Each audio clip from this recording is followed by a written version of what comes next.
नमस्कार, हम रिंकू तिवारी, जिला गोपालगंज, बिहार से। अभी हम दुबई में रहिले। स्वागत बा आप सबके हमारे चैनल पे। आज आप सबके एगो शिव विवाह गीत सुनाओ तनी। आशा बा की गीत पसंद आई, और पसंद आवे तो लाइक और कमेंट जरूर करे लोगिन। और अगर चैनल के सब्सक्राइब नहीं कैले तो कृपया आप सब चैनल के सब्सक्राइब करें, कि जब भी हम गाना अपलोड करें तो सबसे पहले नोटिफिकेशन आप सबके मिले। जाहूँ रौराया हो शिवजी, गौरा से लो भैनी है।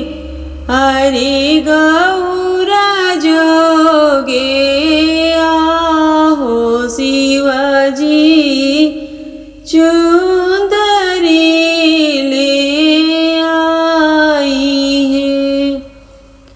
अरे गौरा जोगे आहो शिवजी, चुंदरी ले आई है।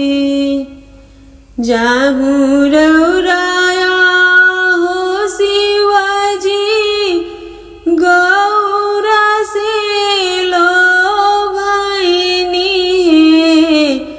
अरे गौरा जोगे आहो शिवजी, पियरी ले आई है।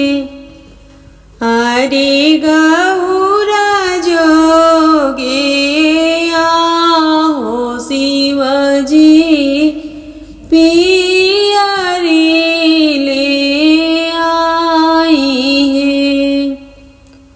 हमरा ही देश सासु चुंदरी ना होला है।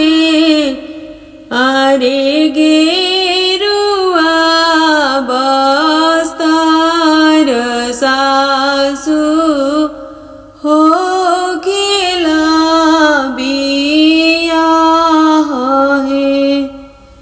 हमरा ही देश सासु पियरी ना होला है। अरे मेरी गछला पहिरी के सासु हो खेला बियाह है। अरे मेरी गछला पहिरी के सासु हो खेला बियाह है।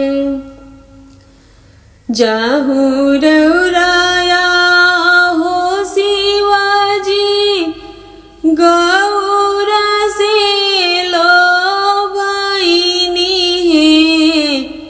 अरे गौरा जोगे ले आई भी चटका सिंदूरवा है।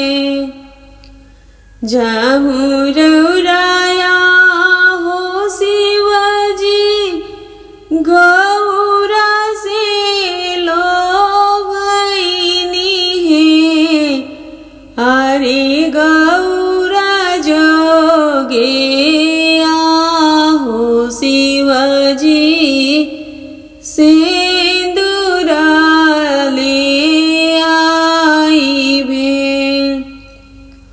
हमरा ही देश सासु सिंदूरो ना होला है। अरे भभूति लगा के सासु हो खेला बियाह है। हमरा ही देश सासु सिंदूरो ना होला है। अरे भभूति ला सासु हो खेला बिया हे जाहु रौराया हो शिवजी गौर संगे लो भैनी हे हरि गौरा जोगे हो शिवजी मालवाले आई है हरि गौरा जोगे